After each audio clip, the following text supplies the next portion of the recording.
Welcome, HEXPOL Associates, to session number 7 of our nationwide HEXPOL Wellness Program. I'm Dr. Mary Jean Holt, Wellness Manager at HEXPOL Compounding, and I am so excited to be with you again today to continue our conversation about wellness. Now today specifically we're going to talk about managing inflammation, and what's really fun today, and this is the first time with this large group, I'm going to be doing a little Q&A. So some of you have asked questions, and I am responding to 2 of them today, and they're perfect for the information I wanted to share with you anyway. So let's get started. We're going to begin, as always, with our wellness rule of 5. So I'm going to recite our wellness rules. You are welcome to join with me, either quietly or verbally, whichever you're comfortable with. But let's start with wellness rule of 5. Number 1 is lifestyle and willingness. Number 2, mind, body, spirit. Number 3, fueling our bodies. Number 4, focusing on fitness. And number 5, celebrating our wellness wins. My favorite. Okay, so remember last week I told you whenever we have a yellow star, that means be attentive. This is important. And so this is the first question that I'm answering from one of our associates, and I love the question. It's very good and the answer is very important. So let's read it together. If inflammation is causing so many chronic illnesses, why not just take an anti-inflammatory medicine like aspirin or ibuprofen to reduce the inflammation and prevent the onset of a chronic illness? It seems easier than changing my diet and lifestyle, right? So my answer is, great question. Thank you. I'm glad to have the opportunity to address this because it does make sense and I want to talk about it. So first of all, everybody, let's put on our thinking caps. This information is important. So over here, I am showing you examples of very common over-the-counter pain meds these days. So we have Advil, which is an example of an ibuprofen product, Bayer, which is a brand name for an aspirin product, and then Tylenol, which is actually a type of acetaminophen product. And what most Americans tend to do is take these fairly casually because we are just conditioned to believe they're not such a big deal. There's over the counter, we all have aches and pains. But the truth is, it is a big deal, and this is what I want to share with you. Number 1, most of our over-the-counter pain meds are designed for short-term use only. Short-term, and what does that mean? Usually, as far as aspirin, I know it means 2 months, maybe 3 at the most, if you're taking it on a daily basis. So we want to really be careful about how much we're taking because, why is that? Because they have dangerous side effects when taken in doses above what is recommended. Now these are potential side effects, not going to happen to everybody, maybe, but certainly they're more common than we're led to believe. So let's go on and look at our next slide. Here we go, another yellow star because we're looking at the potential harmful side effects of aspirin and ibuprofen on this particular slide. And what I'm noting here is that aspirin and ibuprofen are anti-inflammatory, okay? Tylenol is not. But these are anti-inflammatory, so they relieve pain, they reduce fever, and they reduce inflammation. Now, the thing with aspirin, the problems here, potential harmful side effects can lead to stroke, can lead to GI or gastrointestinal bleeding, clotting disorders, meaning your wounds can't clot properly, and also allergic reactions. What I do want to mention about aspirin also, I think all of you are aware of this, that for many years it was recommended that most people take a baby aspirin once a day just as a preventative for possible stroke or heart attack. Now remember, aspirin thins the blood. That's why if you think you're having a heart attack, you want to grab an aspirin, not a Tylenol. But the problem is that blood thinning can be very, very problematic. Again, it can lead to internal disorders, bleeding. Sometimes the source of the bleeding can't be found. It can be a life-threatening situation. So now they have changed those recommendations. It is not recommended that everybody take a baby aspirin once a day. Only those that have had an episode in their history. If you've had an episode of a stroke or a heart attack, yes, then that's okay to take a baby aspirin every day. I would still say be cautious in that regard. But anyway, let's look at ibuprofen. So there, again, potential harmful side effects: heart attack, stroke, kidney and blood pressure changes that can become life-threatening, intestinal bleeding, once again, liver failure, allergic reaction. These are all serious. We need to be attentive. Okay, the next slide. We're going to look now, again, 2 yellow stars, the potential harmful side effects of Tylenol. So once again, Tylenol is not anti-inflammatory. It does reduce pain and it reduces fever. And the other thing, it does not irritate the lining of the stomach and the intestines as much as aspirin and ibuprofen products do. That's why some people go with Tylenol as opposed to the other, what are referred to as NSAIDs. But potential problems here: liver damage, stomach pain, nausea, itching, swelling, skin rash and hives, sore throat, fever, dark cloudy urine, bloody black stools. Man, if you're experiencing these things, you know, from 2 on down, it's a warning that this is not a good product for you. And again, if you get into actual liver damage, you may have discoloration of your skin. It would turn kind of a yellowish color, which is referred to as jaundice. So the other star I want to point to here, the window of safety is less with Tylenol than with aspirin or ibuprofen products. Window of safety, that means it's much easier to take too much. So let's look at that on the next slide here. So again, more yellow stars. We've got lots of yellow stars in this presentation. But these are taken from articles from the international peer-reviewed journals. Now, we've talked about peer-reviewed journals before. That was in my first presentation that I made on your campus. And peer-reviewed journals are managed by scientists. So if something is published, that's a big deal. It means a lot of scientists have agreed that this information is valid and it needs to be shared within the scientific professions. So here we go. This is taken from the New England Journal of Medicine in 1994, that 1,000 capsules of Tylenol in a lifetime doubles the risk of end-stage renal disease. So that means kidney disease. Only 1,000 capsules in a lifetime doubles the risk of end-stage renal disease. This is not very much Tylenol. You know, that's 3 a day for a year on average. So this is important. Pay attention. Now, this is taken from the journal Neurology, so this is for neurologists in the year 2009. Those who consumed the highest amounts of non-steroidal anti-inflammatory pain drugs, so those are called NSAIDs. It means they're not steroids, but they do reduce inflammation. Those who consumed the highest amounts of these drugs, like aspirin and ibuprofen, increased their risk of dementia, including Alzheimer's dementia, by 66%. So please pay attention. Remember, we've talked about Alzheimer's. Some of these chronic illnesses we can reverse. Alzheimer's, we're not there yet. I don't know of any case of Alzheimer's that has totally been reversed at this stage. So my advice with Alzheimer's, don't get it. That means let's pay really close attention, not only to our diet and lifestyle, but to the amount of these drugs that we're taking. So here's the big idea. These over-the-counter pain meds are for temporary use only. They are not the answer for long-term chronic inflammation.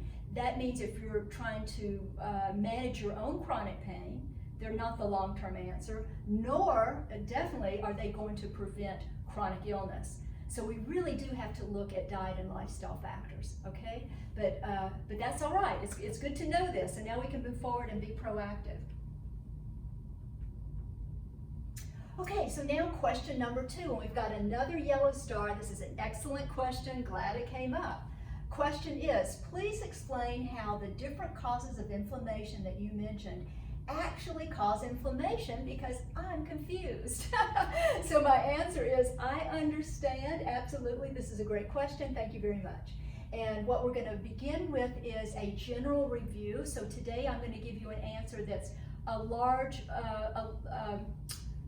all-encompassing answer. Later, I will talk more specifically about, why, like lack of sleep, why is that inflammatory? But for right now, I'm going to tell you the basics so that you'll understand. Then later, we'll talk in more specific detail. But it's a great question.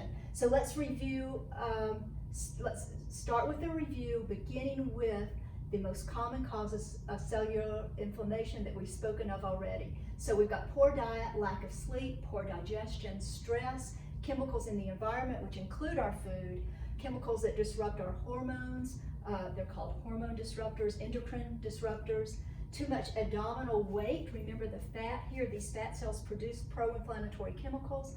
Our negative worry thoughts, they produce pro-inflammatory chemicals. Also our spinal misalignment patterns. So let's look at this. In our review, the most basic thing I want you to understand is what a free radical is. So let's review it again. A free radical is a molecule that is very unstable, and because it's unstable, it's very unhappy. Look at his unhappy face. He wants to become stable like this guy. Stable molecule, green, happy face. The reason he's stable, he's got paired electrons in his outer orbit here. So he's a happy guy. Free radical is lacking one electron. And so he's and by unstable it means he is able to injure another molecule. And see, he's eyeing this guy here because what he can do is burn, zap, injure this molecule to release this electron, which should come fill in that empty space. If that happens, then he becomes green and happy with a smile on his face, stable molecule, but now we've created another free radical. And that process would go on until we have the antioxidant molecule that saves the day. So antioxidants have extra electrons to share. They're happy to share these extra electrons.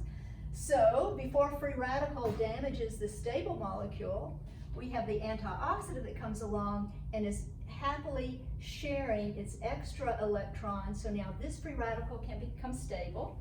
He'll turn green with a smile on his face, just like this stable molecule that is able to stay stable. And the antioxidant is still happy because, again, he's still got electrons to share. So this is the basic information to understand when we talk about inflammation. Okay, so let's move on.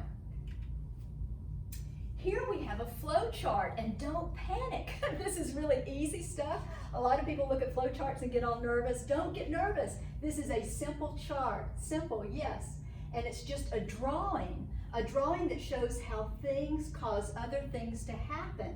All we're doing is following the arrows. See these big arrows? And it's really fun, okay? So everybody put your thinking cap on and set your mindset, realign mind, body, spirit. This is going to be fun and educational. We're learning what a flow chart is. So what we're doing, we're describing in a picture the relationship between different things. So this particular flow chart is showing the causes of cellular inflammation and the results. So these blue circles up here, these are all the causes of inflammation that we've talked about. We've got poor diet, poor digestion, lack of sleep, stress, toxins in the environment, hormonal imbalance, excess abdominal fat, negative worry thoughts, spinal misalignment. And what they do is they activate our immune system. Remember, our immune system, whenever it feels threatened, it's going to send out white blood cells. Some of those white blood cells are going to actually release chemicals that also injure tissue. So that's part of what's going on. But when that happens, we also get, let's follow these arrows. So all of the causes are pointing to immune activation, and then immune activation will cause oxidative stress, which is what causes these free radicals to be produced. This is the big picture here. We activate the immune system, we get more free radicals. And now watch this. This free radical then injures tissue. Remember, it's trying to gain an electron so it can injure other tissues. Then once those tissues are injured, look, that arrow goes both ways. It can cause more free radicals, right? We've explained that in the prior slide. So this goes back and forth. Once the tissue is injured, it can also go over here, and because it's injured, it releases chemicals from the cell that cause pain and that cause further tissue injury. So once we have that going on, again, we can injure more cells, cause more pain, and now this goes back and forth as well. We're going to follow this arrow.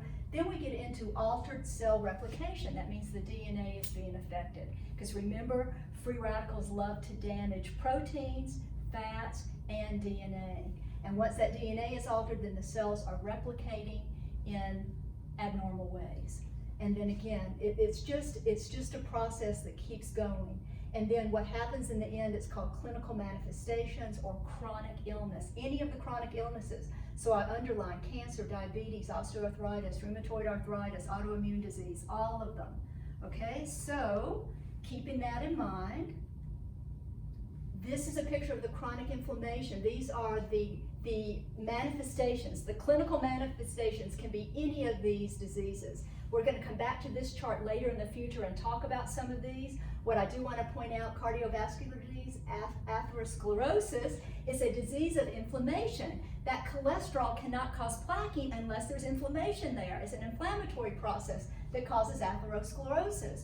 Both depression and Alzheimer's are known as inflammation of the brain. These are all inflammatory conditions. Okay, we'll come back to this again later. The other thing I want to share with you, get this, have you ever wondered what is a toxin? We know toxins are bad for us, right? But what is a toxin by definition? By definition, anything that increases the production of free radicals above the level produced by normal metabolism.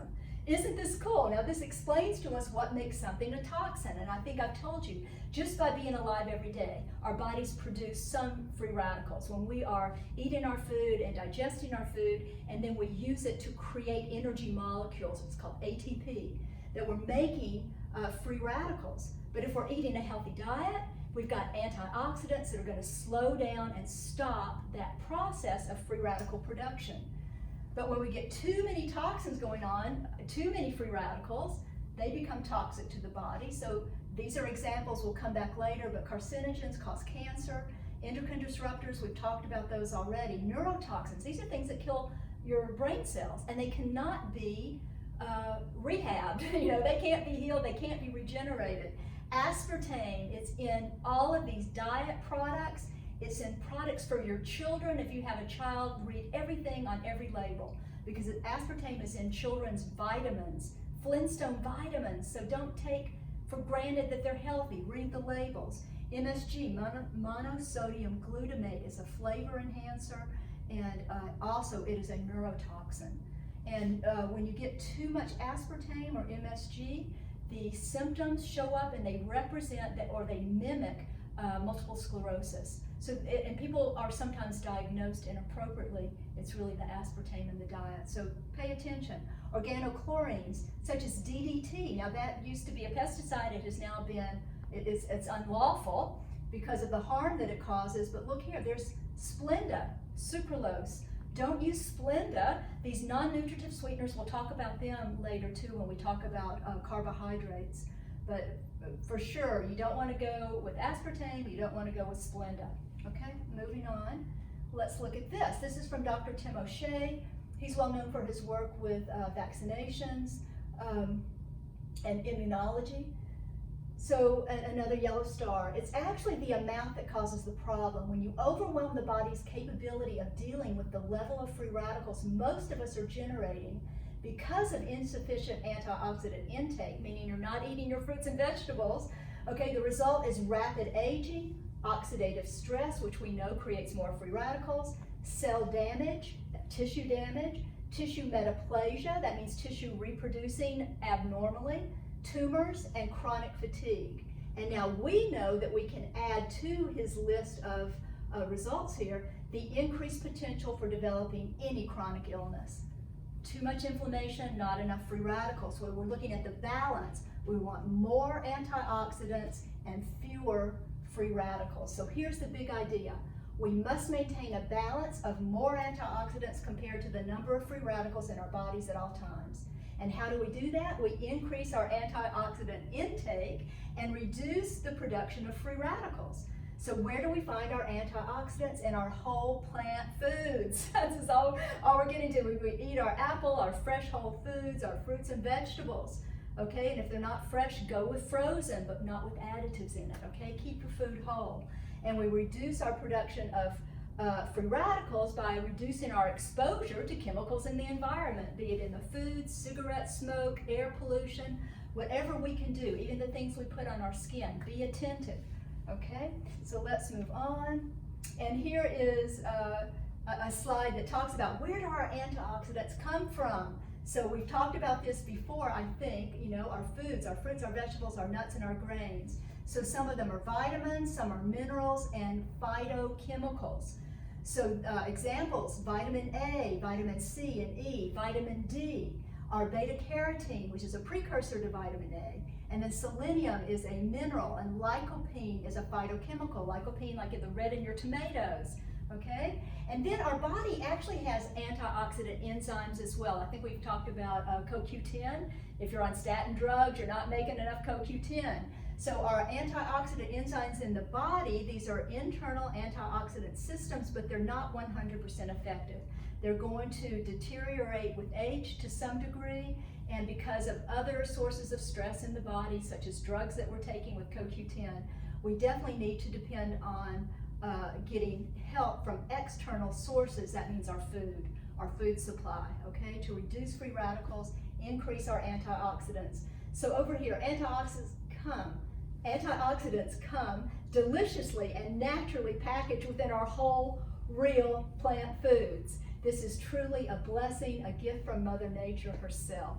And yummo, okay? So here we go. My review questions and suggested activity for this week, very simple. Just review these 2 questions and answers, okay? And review them until you own them. I call it owning them. And what does that mean? It means that you really understand them. And how do you know if you really understand them? Because you can explain them to somebody else.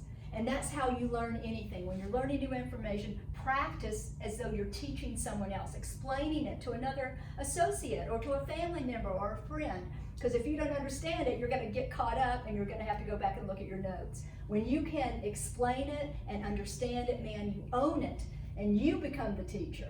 Okay, so the questions we're looking at, why can't we just take an anti-inflammatory drug like aspirin or ibuprofen or even Tylenol, even though Tylenol is not anti-inflammatory, but drugs just to prevent chronic illness. So you know the answer because we can't take them all the time.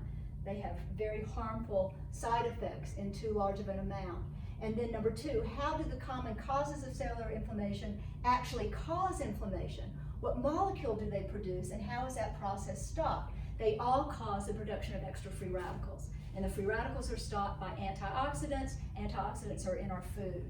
So, you know, just review your notes, in other words, and then put your knowledge to work in your life. Be proactive. HEXPOL chooses wellness. Yes, HEXPOL chooses antioxidants in our diet. Okay, you guys, thank you so much. Have a great week. I'll be with you again next week. Bye now.